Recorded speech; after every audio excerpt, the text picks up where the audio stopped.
الحمد لله نحمده ونستعينه ونستغفره ونؤمن به ونتوكل عليه ونعوذ بالله من شرور أنفسنا ومن سيئات أعمالنا. من يهده الله فلا مضل له ومن يضلله فلا هادي له ونشهد أن لا إله إلا الله وحده لا شريك له ونشهد أن سيدنا ونبينا محمدا عبده ورسوله صلى الله عليه وسلم. أما بعد، وعن عبد الله بن عمر رضي الله تعالى عنه قال رسول الله صلى الله عليه وسلم: بعثت بالسيف بين يدي الساعة حتى يعبد الله وحده لا شريك له وجعل رزقي تحت ظل رمحي وجعل الذلة والصغار على من خالف أمري ومن تشبه بقوم فهو منهم. حضرت عبداللہ بن عمر رضی اللہ تعالیٰ عنہ سے روایت ہے کہ رسول اللہ صلی اللہ علیہ وسلم نے ارشاد فرمایا کہ میرے رب نے مجھے قیامت سے پہلے تلوار کے ساتھ نبی بنا کر بھیجا ہے کہ لوگ یہاں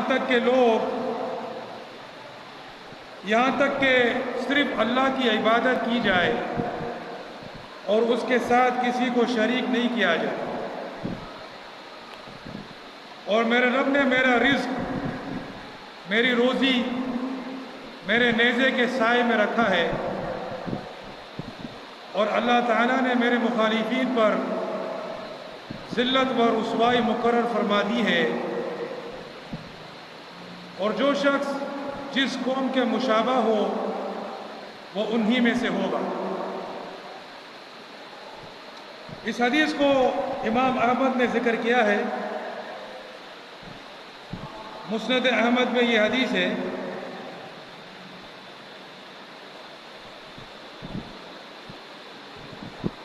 اس حدیث کے اندر رسول پاک صلی اللہ علیہ وسلم ارشاد فرماتے ہیں: بعثت بالسیف بین یدی الساعۃ. سیف کہتے ہیں تلوار کو. بعثت یہ البعث یعنی بھیجنا، مبعوث کرنا جیسے اردو میں کہتے ہیں. بعثت مجھے بھیجا گیا، بالسیف تلوار کے ساتھ، بین یدی الساعۃ. ساعہ اس سے مراد قیامت ہے. الساعۃ ایسے اس کا مطلب ہوتا ہے گھنٹہ، لیکن جب یہ اس طرح استعمال ہوتا ہے الساعہ تو اس سے مراد قیامت کی گھڑی مراد ہے. بعثت بالسیف بین یدی الساعۃ کہ قیامت سے پہلے مجھے تلوار دے کر بھیجا گیا. تو اس سے ایک بات یہ بھی سمجھ میں آ گئی کہ میں آخری نبی ہوں، ٹھیک ہے نا. اب میرے بعد کوئی اور نہیں آئے گا، اب میرے بعد کوئی دوسرا نبی نہیں آئے گا نشتے. اسی لیے جو نبی کریم صلی اللہ علیہ وسلم کو اللہ کا آخری نبی نہیں مانتا وہ کافر ہے. یا جس طرح شیعہ لوگ اپنے اماموں کو نبی کا درجہ دیتے ہیں تو یہ بھی کافر ہیں، اگرچہ کہ نبی نہیں بولتے مگر ان کو درجہ نبی کا دیتے ہیں.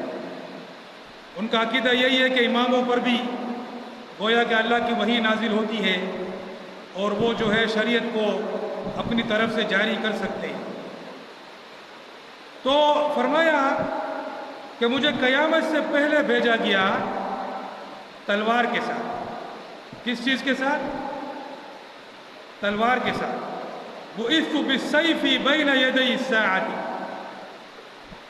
اب اللہ پاک قرآن میں فرماتا ہے: وما ارسلناک الا رحمۃ للعالمین، کہ ہم نے آپ کو نہیں بھیجا مگر عالمین کے لیے رحمت بنا کر. یعنی آپ کو عالمین کے لیے، تمام عالموں کے لیے رحمت بنا کر بھیجا ہے. اور حضور پاک صلی اللہ علیہ وسلم فرماتے ہیں کہ مجھے تلوار دے کر بھیجا گیا. تو مطلب کیا ہوا کہ یہ تلوار رحمت ہے. یہ تلوار کیا ہے؟ یہ تلوار جو ہے یہ رحمت ہے. یہ تلوار بھی جو کام کرے گی، یہ تلوار بھی جو کام کرے گی وہ اللہ کی رحمت ہی ہوگی. تو مجھے تلوار کے ساتھ بھیجا گیا ہے. اچھا، تلوار کے ساتھ بھیجنے کا کیا مقصد ہے؟ حتی یعبد اللہ، یہاں تک کہ صرف اللہ کی عبادت کی جائے. وحدہ لا شریک لہ، اکیلے اس کے ساتھ کوئی شریک نہ ہو. تو مجھے تلوار کے ساتھ بھیجا گیا ہے کہ میں لوگوں کے ساتھ لڑوں، میں لوگوں کا مقابلہ کروں، میں لوگوں سے جنگ کروں، یہاں تک کہ وہ اللہ کی عبادت پر آ جائے. وحدہ لا شریک، یعنی صرف یہ نہیں کہ اللہ کی عبادت پر آ جائے، بلکہ صرف اسی ہی کی عبادت پر آ جائے اور کسی اور کی عبادت نہ ہو. صرف اسی کو جو ہے اپنا حاکم مانے، اپنا رب مانے، اپنا معبود مانے. اس کے علاوہ کسی کے لیے رکوع سجدہ نہ ہو، اس کے علاوہ کسی کے لیے نماز نہ ہو، اس کے علاوہ کسی کے لیے روزہ نہ ہو، اس کے علاوہ کسی کے لیے نظر و نیاز نہ ہو. بعض لوگ جو ہیں وہ نیاز کرتے ہیں، کیا بولتے ہیں؟ یہ امام حسین کی نیاز ہے. محرم میں خاص طور پر کیا بولتے ہیں؟ امام حسین کی نیاز ہے. اللہ پاک فرماتا ہے صرف اس کی عبادت، اس کے علاوہ کسی کی نہیں. چاہے وہ حضرت حسین ہوں، حضرت حسن ہوں، حضرت ابوبکر صدیق ہوں، حضرت عمر فاروق ہوں، چاہے خود نبی کریم صلی اللہ علیہ وسلم. تو اللہ کے علاوہ کسی اور کی نظر و نیاز کرے گا وہ کافر ہو جائے گا. صرف اللہ کی نظر و نیاز ہوگا، صرف اسی کے لیے رکوع سجدہ ہوگا، صرف اسی کے لیے نماز روزہ ہوگا، صرف اسی کے لیے صدقہ زکوٰۃ ہوگا، صرف اسی کے لیے حج عمرہ ہوگا، صرف اسی کے لیے جہاد و قتال ہوگا، اور صرف اسی کے قانون کو قانون مانا جائے گا. اس کے قانون کے علاوہ کوئی اور قانون نہیں ہوگا. نہ انگریزی قانون ہوگا، نہ صلیبی قانون ہوگا، نہ جمہوری قانون ہوگا، نہ پارلیمانی قانون ہوگا، نہ فوجی قانون ہوگا، نہ بادشاہی قانون ہوگا. کوئی قانون نہیں ہوگا، صرف اللہ کا قانون ہوگا. ان الحکم الا للہ، ان الحکم الا للہ الا لہ الخلق والامر. خبردار، اسی کے لیے پیدا کرنا اور اسی کے لیے حکم دینا. اور فرمایا وَمَن لَّمْ يَحْكُم بِمَا أَنزَلَ اللَّهُ فَأُولَٰئِكَ هُمُ الْكَافِرُونَ، کہ جو اللہ کی شریعت کے مطابق جو اس نے نازل کی ہے حکومت نہیں کرتا وہی لوگ کافر ہیں. تو مجھے تلوار دے کر بھیجا گیا ہے. یہ نہیں سمجھو کہ جب رحمت بنا کر بھیجا گیا تو تلوار نہیں ہوگی، نیزہ نہیں ہوگا، تیر نہیں ہوگی، مشین نہیں ہوگی، کلاشنکوف نہیں ہوگی، ثقیل نہیں ہوگی، شکا نہیں ہوگا، ٹینک نہیں ہوگا. نہیں، ایسا نہیں. رحمت کا تقاضا ہے کہ یہ ساری چیزیں ہوں. تو مجھے تلوار دے کر بھیجا گیا تاکہ صرف اللہ کی عبادت ہو، تاکہ اللہ کا قانون زمین پر نافذ ہو جائے، اس کے علاوہ کسی اور کا قانون نہ رہے. وَقَاتِلُوهُمْ حَتَّى لَا تَكُونَ فِتْنَةٌ وَيَكُونَ الدِّينُ كُلُّهُ لِلَّهِ، اور ان سے لڑو یہاں تک کہ فتنہ ختم ہو جائے. فتنہ کیا چیز ہے؟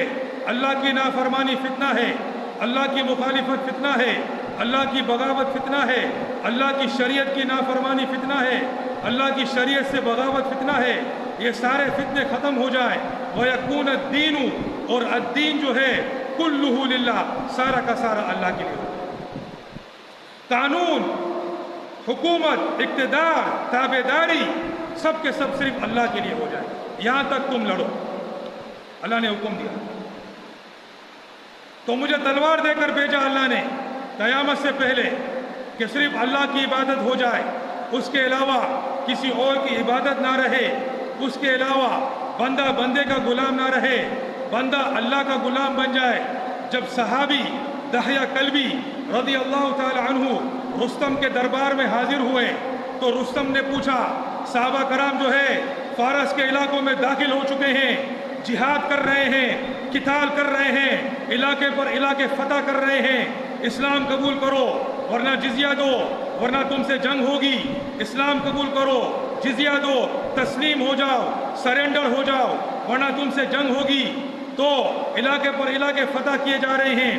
اب رستم جو کہ ایران کا سپہ سالار ہے، وہ سعد بن ابی وقاص رضی اللہ تعالی عنہ جو مسلمانوں کے سپہ سالار ہیں فارس کے اندر، ان سے مطالبہ کرتے ہیں کہ ہمارے پاس کسی کو بھیجو کہ ہم کو سمجھائے تم کیوں آئے ہو۔ دحیہ کلبی رضی اللہ تعالی عنہ جاتے ہیں، دحیہ کلبی رضی اللہ تعالی عنہ جاتے ہیں، گھوڑے پر بیٹھے ہوئے ہیں، ہاتھ میں اسلحہ ہے، نیزہ ہے، تلوار ہے، سامان جنگ، سامان جہاد پہنا ہوا ہے۔ جب محل کے اندر داخل ہوتے ہیں تو فارس والے کہتے ہیں کہ اپنے ہتھیار کو اتار لو۔ بولا نہیں، ہتھیار کو نہیں اتاریں گے، تم نے بلایا ہے، اگر تم ہتھیار کے ساتھ جانے دیتے ہو تو ٹھیک ہے ورنہ ابھی سے میں واپس ہو جاتا۔ ٹھیک ہے، ہتھیار کے ساتھ داخل ہو جاؤ۔ ہتھیار کے ساتھ داخل ہوتے ہیں، اپنا نیزہ اس کی قالین پر رکھتے ہیں اور نیزہ رکھتے ہوئے، نیزے سے ٹیک لگاتے ہوئے اندر جاتے ہیں۔ قالین جگہ جگہ سے نیزے سے پھٹ جاتا ہے اور رستم کے ساتھ اس کے تخت پر بیٹھ جاتے ہیں، اس کے تخت پر بیٹھ جاتے ہیں رستم کے ساتھ۔ فارس والے حیران، شور مچانا شروع کرتے ہیں کہ تم اس کے تخت پر جا کر بیٹھ گئے۔ رستم پوچھتا ہے کیوں آئے ہو؟ تو فرمایا جئنا لنخرج العباد من عبادت العباد الى عبادت رب العباد، ہم اس لیے آئے ہیں کہ بندوں کو بندے کی بندگی سے نکال کر اللہ کی بندگی میں لگا دیں، بندوں کو بندے کی بندگی سے نکال کر رب العباد کی بندگی میں لگا دیں، عباد کو عباد کی بندگی سے نکال کر رب العباد کی بندگی میں لگا دیں۔ ہم اس لیے آئے کہ بندے کے اوپر کسی دوسرے بندے کا قانون نہیں چلے گا، بندے کے اوپر کسی دوسرے بندے کا دستور نہیں چلے گا، بندے کے اوپر رب العباد جو اس کا رب ہے، جو اس کا مالک ہے، جو اس کا خالق ہے، صرف اسی کا قانون چلے گا۔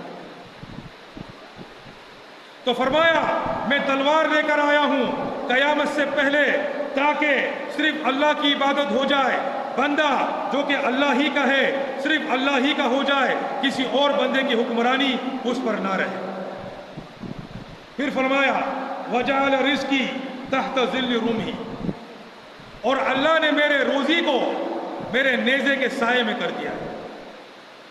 کس کے سائے میں کر دیا؟ میرے نیزے۔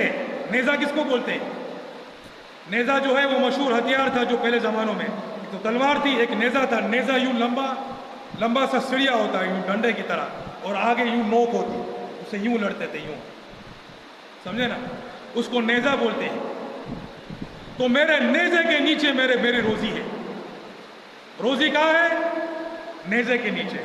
اللہ اکبر، یعنی جہاد کے ذریعے سے اللہ پاک مجھے روزی دے گا۔ میں اس تلوار سے، اس نیزے سے اللہ کے دشمنوں کا مقابلہ کروں گا، اللہ پاک ان کے مال کو میرے لیے مال غنیمت بنا دے گا۔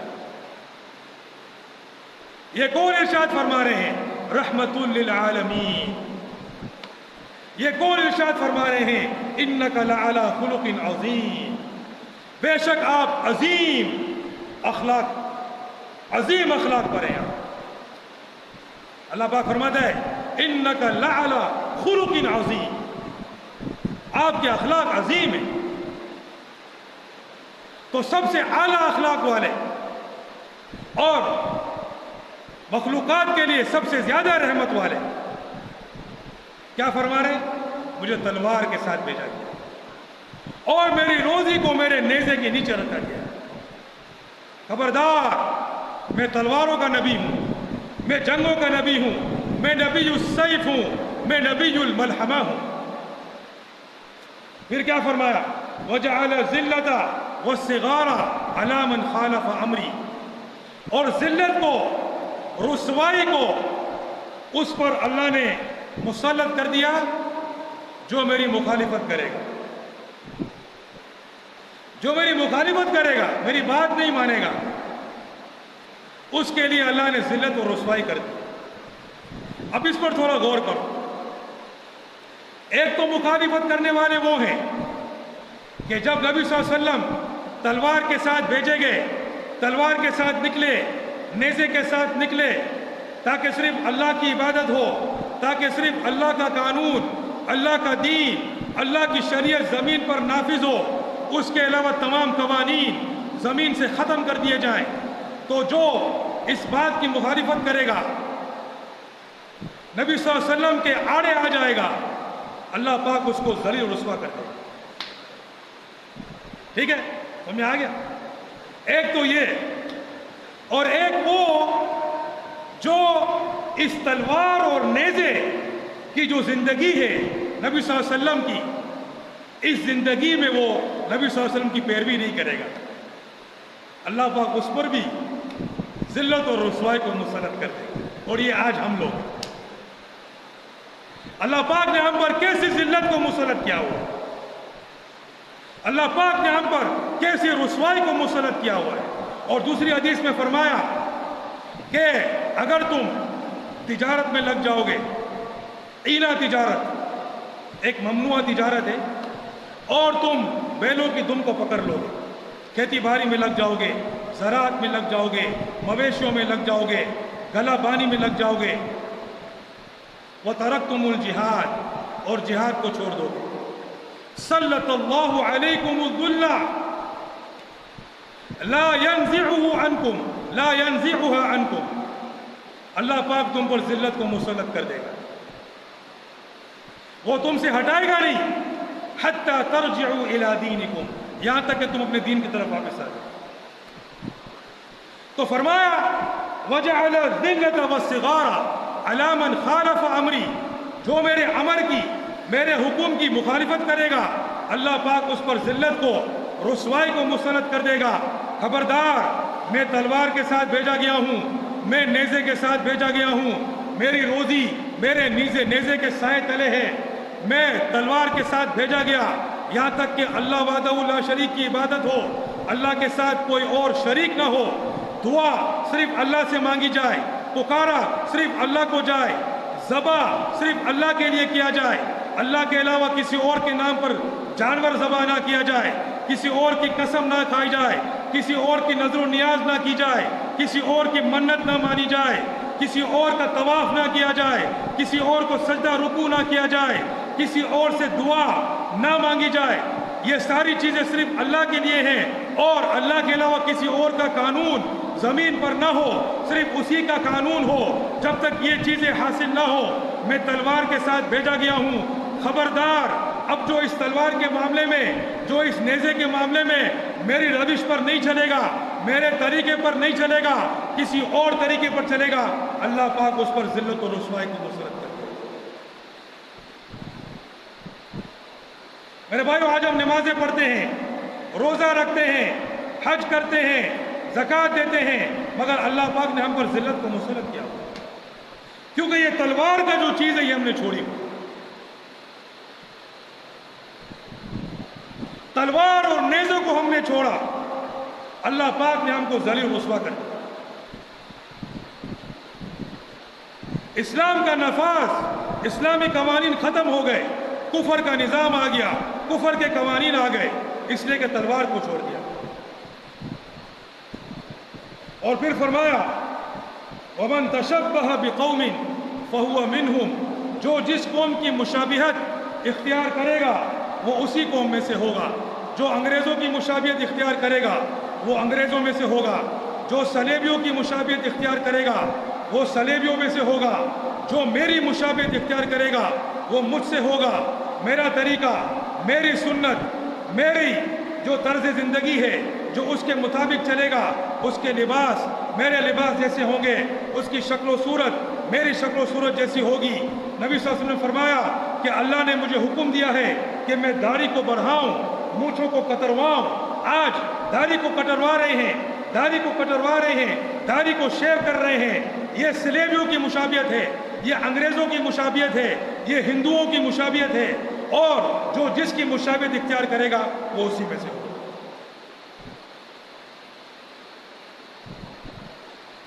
اگر نبی صلی اللہ علیہ وسلم کے ساتھ ہونا چاہتے ہو تو پھر تمہارا چہرہ نبی علیہ السلام کے چہرے کے مطابق ہونا چاہیے، تمہارا چلنا نبی صلی اللہ علیہ وسلم کے چلنے کے مطابق ہونا چاہیے، تمہارا بیٹھنا، تمہارا اٹھنا، تمہارا کھانا، تمہارا پینا، تمہارا کمانا، تمہارا سونا، تمہارا جاگنا، تمہارا گھروں میں رہنا، گھر سے باہر رہنا، معاملات، معاشرت نبی صلی اللہ علیہ وسلم کے طریقوں کے مطابق ہونی چاہیے، تو پھر تم ان کے ساتھ ہوگے۔ اگر وہ انگریزوں کی طرح ہوگی، ہندوؤں کی طرح ہوگی، کافروں کی طرح ہوگی، جو ہے وہ تم مختلف قسم کے ان کے کپڑے، ان کے ڈیزائن، ان کے اسٹائل، ان کی فیشن کو تم اپناؤ گے، فاسقوں کے فیشن کو اپناؤ گے، فاجروں کے فیشن کو اپناؤ گے، تو تم پھر انہی کے ساتھ ہوگے۔ اور اسی طرح جو جس قوم کی مشابہت اختیار کرے گا وہ انہی میں سے ہوگا۔ جو نبی صلی اللہ علیہ وسلم کی تلوار کی مشابہت اختیار کرے گا، ان کے نیزے کی مشابہت اختیار کرے گا، وہ نبی صلی اللہ علیہ وسلم کے ساتھ ہوگا۔ جو تلوار کو نہیں لے گا، جو نیزے کو نہیں لے گا، جو اسلحے کو نہیں اٹھائے گا، جو جہاد فی سبیل اللہ نہیں کرے گا، وہ نبی صلی اللہ علیہ وسلم کے ساتھ نہیں ہوگا۔ فرمایا مجھے تلوار دے کر بھیجا گیا، بعثت بالسیف بین یدی الساعة حتی یعبد اللہ وحدہ لا شریک لہ۔ لوگ پوچھتے ہیں اسلام تلوار سے پھیلا یا اخلاق سے پھیلا؟ تو دیکھو، جہاں تک اسلام کے نفاذ کا تعلق ہے وہ تلوار سے ہوتا ہے۔ صرف اسلام کا نفاذ نہیں بلکہ کفر کا نفاذ بھی کفر والے وہ تلوار سے کرتے ہیں۔ جو کفر کا قانون ہوتا ہے، کیا وہ پیار و محبت سے نافذ کیا جاتا ہے یا زبردستی ٹھونسا جاتا ہے؟ ظاہر ہے زبردستی ٹھونسا جاتا ہے نا۔ ان کی بھی پولیس ہوتی ہے، ان کے بھی ہر چیز ہوتی ہے، ہاں، رینجر ہوتی ہے، فوج ہوتی ہے، ہر چیز ہوتی ہے، ان کا پورا نظام ہوتا ہے۔ جس طرح وہ اپنے کفر کے نظام کو، دنیا کا کوئی بھی نظام ہوتا ہے وہ زبردستی نافذ کیا جاتا ہے، پیار و محبت سے کوئی نظام نافذ نہیں ہوتا ہے۔ تو اسلام بھی تلوار ہی کے ذریعے سے، اسلحے کے زور پر اس کو نافذ کیا جاتا ہے۔ ہاں، جہاں تک انفرادی طور پر اسلام کو قبول کرنے کا تعلق ہے، اسلام نافذ ہو گیا، قانون اسلامی ہے، نفاذ دستور اسلامی ہے، اب اس کے اندر میں مسلمان بھی رہ رہے ہیں، کافر بھی رہ رہے ہیں۔ کافر جزیہ دے رہے ہیں، کافر جزیہ دیتے ہیں۔ جزیہ جو ہے سالانہ ٹیکس جو کہ کافروں پر لاگو ہوتا ہے، وہ کافر دیتا ہے اور وہ دب کر رہتا ہے اسلامی قانون کے سامنے۔ لیکن جب وہ اس اسلامی نظام کے اندر مسلمانوں کو دیکھتا ہے، اسلام کو دیکھتا ہے، اسلام کی اچھائیوں کو دیکھتا ہے، تو پھر وہ اسلام قبول کرتا ہے۔ تو ایک ہے اسلام کا انفرادی طور پر قبول کرنا، تو وہ اسلام کی جو خوبصورتی ہے اس کے ذریعے سے وہ آتا ہے، اور ایک ہے اسلام کا نفاذ، وہ تلوار سے ہوتا ہے۔ سمجھا رہے؟ یہ بات سمجھو۔ نبی صلی اللہ علیہ وسلم فرما رہے ہیں کہ مجھے تلوار دے کر بھیجا گیا ہے، یہاں تک کہ صرف اللہ کی عبادت کی جائے، کسی اور کا اس کو شریک نہ کیا جائے۔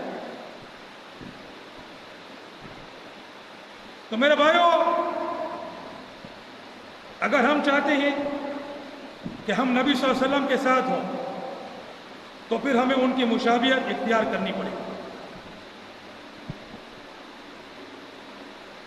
ہمیں ان کے طریقے پر چلنا پڑے گا۔ صحابہ کرام نے نبی صلی اللہ علیہ وسلم کے طریقوں پر چلا، انہوں نے اپنی زندگیاں تلوار کے ساتھ گزاری۔ ایک حدیث میں ہے کہ باپ کے اوپر حق ہے کہ بیٹے کو تیر اندازی سکھائے، تیرنا سکھائے، اس کو لکھنا سکھائے، لکھنا بھی ہے غالباً۔ یعنی جہاں پر باپ کے اوپر فرض ہے کہ بیٹے کو قرآن شریف سکھائے، دین کی باتیں سکھائے، اس طرح اس پر یہ بھی فرض ہے کہ بچے کو جہاد کی تربیت دے۔ اس کو اسلحہ چلانا سکھائے، جہاد کرنا سکھائے. یہ حدیث میں. میرے بھائی ہم میں سے کتنے لوگ یہ فرض پورا کرتے ہیں؟ کوئی بھی نہیں کرتا ہے، کوئی بھی نہیں کرتا ہے. جواب آسان ہے. یہ تلوار جس کو دے کر نبی صلی اللہ علیہ وسلم کو بھیجا گیا، یہ آج ہم نے چھوڑ دی. آج جو ہے مسلمانوں کو بے درے قتل کیا جاتا ہے، شہر کے شہر تباہ کر دیے جاتے ہیں. فلسطین کے اندر دیکھو، غزہ کو مکمل طور پر تباہ کر دیا. لیکن مشرق سے مغرب تک کوئی ٹس سے مس نہیں ہوتا، اس لیے کہ ہمارے اوپر نظام کفر کے ہیں. جب تک ہم ان نظاموں کے خلاف جہاد نہیں کریں گے، اپنے علاقوں کے اندر اسلامی نظام نافذ نہیں کریں گے، تب تک کچھ بھی نہیں ہوگا. تب تک ہم کسی اور کی کیا مدد کریں گے؟ تو میرے بھائیوں، اس کے لیے محنت کی ضرورت ہے. اس فرض کو زندہ کرنے کے لیے بہت محنت کی ضرورت ہے. اس کی تعلیم کو عام کرنا ہے، لوگوں کو اس کی دعوت دینی ہے، ہاں، لوگوں کو سمجھانا ہے، لوگوں کو اس کا پیغام پہنچانا ہے. اپنے بھائیوں کو، اپنے دوستوں کو، یاروں کو، فیکٹری میں ساتھیوں کو، ملوں میں ساتھیوں کو، جہاں کام کرتے ہو، پڑوسیوں کو، آس پاس ہر جگہ اس کے مذاکرے کرنے ہیں. لوگوں کو یہ بات یاد دلانی ہے کہ اللہ پاک نے تم پر جہاد کو فرض کیا ہے، ہم پر جہاد کو فرض کیا ہے. کب کریں گے ہم یہ بات؟ جب یہ ہوگی تو انشاءاللہ پھر لوگوں کا شعور بیدار ہوگا، لوگ اس طرف آنا شروع ہوں گے. اس کام کے لیے کون کون تیار؟ ہاتھ اٹھاؤ بھائی، ہاتھ اٹھاؤ بھائی. کون کون جہاد کے کام کے لیے تیار ہے؟ اور بھائی میرے بھائیوں، نبی صلی اللہ علیہ وسلم کی مشابہت اختیار کرنی، سمجھے نا؟ اب نبی صلی اللہ علیہ وسلم کی مشابہت چہرے پر ہی نہیں ہو تو پھر دوسری چیزوں پر کیا ہو؟ یہ دیکھو چھوٹی چھوٹی، یہ نہیں، یہ سارا انگریزوں کی مشابہت، یہ سب انگریزوں کی مشابہت، سمجھے نا؟ پھر جو جس کی مشابہت اختیار کرے گا اس کا اشر انگریزوں کے ساتھ. جب باربر کی شاپ میں جاتے ہو نائی کے پاس، تو وہاں پر وہ گوروں کی تصویریں لگا کے رکھے، کوئی یوں ہوتا ہے، کوئی یوں ہوتا ہے، کوئی یوں، سمجھے نا؟ پھر تم چلو اس طرح میرے کو کر دو، سمجھے نا؟ یا کسی کو دیکھ لیا، اس طرح میرے کو کر دو، سمجھے نا؟ پھر قیامت میں اللہ پاک تم کو اسی طرح کے لوگوں میں اٹھائے گا. تو تم چاہتے ہو کہ تمہارا حشر جو ہے وہ صلیبیوں کے ساتھ ہو، ہاں، تمہارا حشر صلیبیوں کے ساتھ، تو پھر یہ چیزیں چھوڑ دو. نبی صلی اللہ علیہ وسلم والی سنت، ماشاءاللہ کیسی خوبصورت سنت ہے. ہاں، چہرے پر نور. ہاں دیکھو، 40 سال سے بڑی عمر ہے، ابھی 35 سال کا لگتا ہوں ماشاءاللہ، سمجھے نا؟ یہ نبی صلی اللہ علیہ وسلم کی سنت کی برکت. تو یہ رکھو انشاءاللہ داڑھی، ماشاءاللہ مونچھوں کو پکڑواؤ، سمجھے نا؟ سر پر ٹوپی پہنو، ہاں، اور اپنی شلواروں کو اوپر رکھو، اور نماز کی پابندی کرو. جب چہرے کا حلیہ صحیح ہوگا تو انشاءاللہ دین کے اور اعمال بھی اندر میں آنے شروع ہو جائیں گے. جب صالح نیک لوگوں کی سیرت کو اپناؤ گے، صورت کو اپناؤ گے، تو انشاءاللہ ان کی سیرت بھی آئے گی.